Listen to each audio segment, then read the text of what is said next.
Assalamualaikum warahmatullahi wabarakatuh.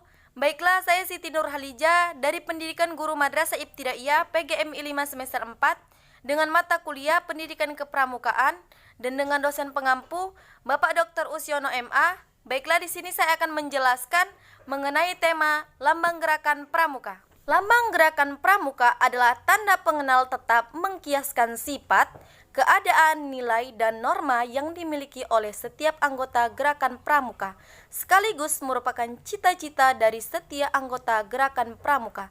Dan lambang pramuka Indonesia adalah tunas kelapa, dan lambang tersebut digunakan sejak 16 Agustus 1961 dan diciptakan oleh Bapak Suharjo Atmodipuro.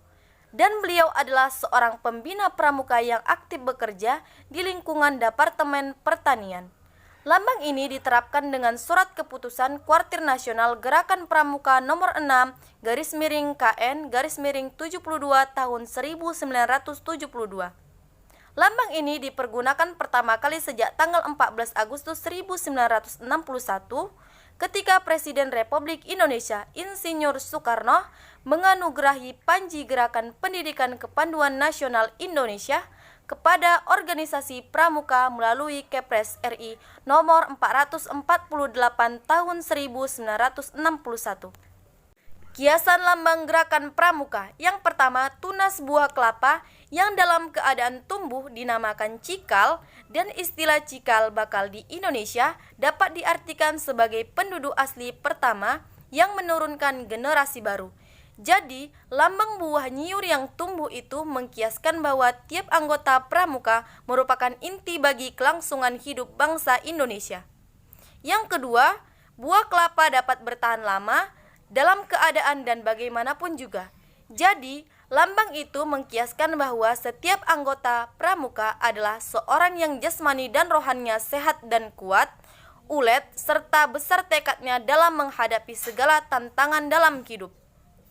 Yang ketiga, kelapa dapat tumbuh di mana saja, di mana sebagai bukti besarnya daya upaya dalam menyesuaikan diri dengan masyarakat dimanapun dia berada dan dalam keadaan bagaimanapun juga. Yang keempat, kelapa tumbuh menjulang lurus ke atas dan merupakan salah satu pohon yang tertinggi di Indonesia. Jadi lambang itu mengkiaskan bahwa pramuka mempunyai cita-cita yang tinggi dan lurus, yakni cita-cita yang mulia dan jujur, dan dia tetap tegak dan tidak mudah goyah. Yang kelima, akar kelapa tumbuh kuat dan erat di dalam tanah. Jadi, lambang itu mengkiaskan tekad dan keyakinan anggota pramuka yang berpegang pada dasar-dasar dan landasan-landasan yang baik, benar, kuat, dan nyata. Yang keenam, kelapa adalah pohon yang serbaguna dari ujung atas hingga akarnya.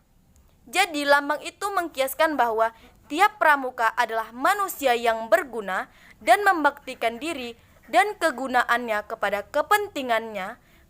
kepentingan tanah air, bangsa, dan negara Republik Indonesia, serta kepada umat manusia. Mengapa pohon kelapa? Pemilihan lambang pramuka Indonesia dengan kelapa atau cikal memiliki filosofis yang sangat kuat, di mana selain tentu karena pohon kelapa yang disebut juga dengan pohon nyiur, biasanya tumbuh pada daerah atau kawasan tepi pantai. Sangat banyak manfaat yang dapat kita peroleh dari pohon kelapa, mulai dari batang, daun, dan buahnya semua dapat dimanfaatkan. Sehingga karena manfaatnya yang sangat banyak itulah pohon kelapa dijadikan logo Praja Muda Karana atau Pramuka di Indonesia. Dalam klasifikasi tumbuhan, pohon kelapa yang termasuk dalam genus Cocos dan spesies Nucifera. Nah, sekarang mari kita bahas satu persatu bagian dan manfaat dari pohon kelapa. Buah kelapa. Buah kelapa terdiri dari kulit luar, sabut, tempurung, kulit, daging atau testa, daging buah, air kelapa, dan lembaga. Kemudian kulit luar. Kulit luar merupakan lapisan tipis 0,14 mm yang mempunyai permukaan licin dengan warna bervariasi dari hijau, kuning, sampai jingga tergantung kepada kematangan buah, di mana jika tidak ada goresan dan robek, kulit luar kedap air. Kemudian sabut kelapa. Sabut kelapa merupakan bagian yang cukup besar dari buah kelapa, yaitu 35%, dari berat keseluruhan buah. Sabut kelapa terdiri dari serat dan gabus yang menghubungkan satu serat dengan serat lainnya.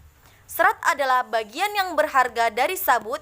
Setiap butir kelapa mengandung serat 525 gram, 75% dari sabut, dan gabus 175 gram dan 25% dari sabut.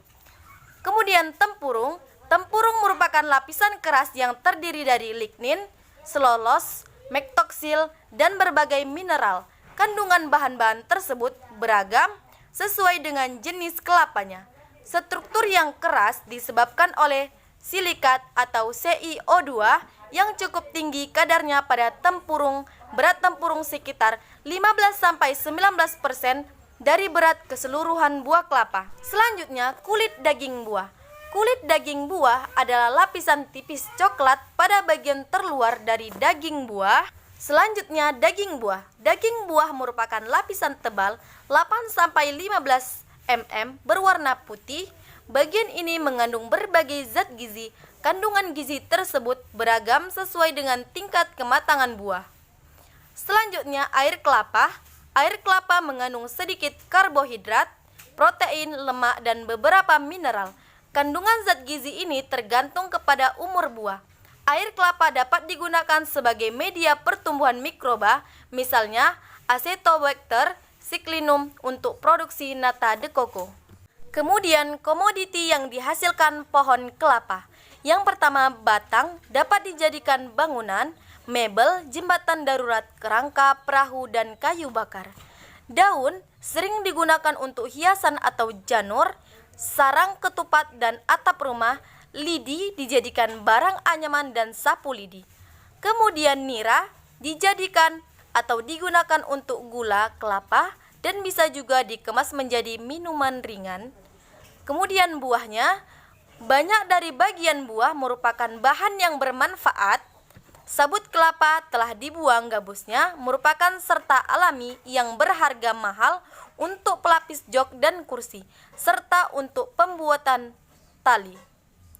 Kemudian tempurung kelapa dapat dibakar langsung sebagai kayu bakar atau diolah menjadi arang. Arang batok kelapa dapat digunakan sebagai kayu bakar biasa atau diolah menjadi arang aktif yang diperlukan oleh berbagai industri pengolahan. Kemudian daging kelapa dapat diolah menjadi kelapa parut, santan, kopra, atau minyak goreng bagi kelapa yang tua, sedangkan daging kelapa yang muda dijadikan campuran minuman koktail dan dijadikan sehelai. Air kelapa dimanfaatkan sebagai bahan pembuatan kecap dan sebagai media pada fermentasi nata de coco. Penggunaan lambang gerakan pramuka dapat digunakan dalam panji, bendera, papan nama, kuartir, dan satuan tanda pengenal administrasi, gerakan pramuka, dan kelengkapan pramuka lainnya. Penggunaan tersebut dimaksudkan sebagai alat pendidikan untuk mengingatkan dan meningkatkan kegiatan gerakan pramuka sesuai dengan kiasan yang ada pada lambang gerakan pramuka tersebut.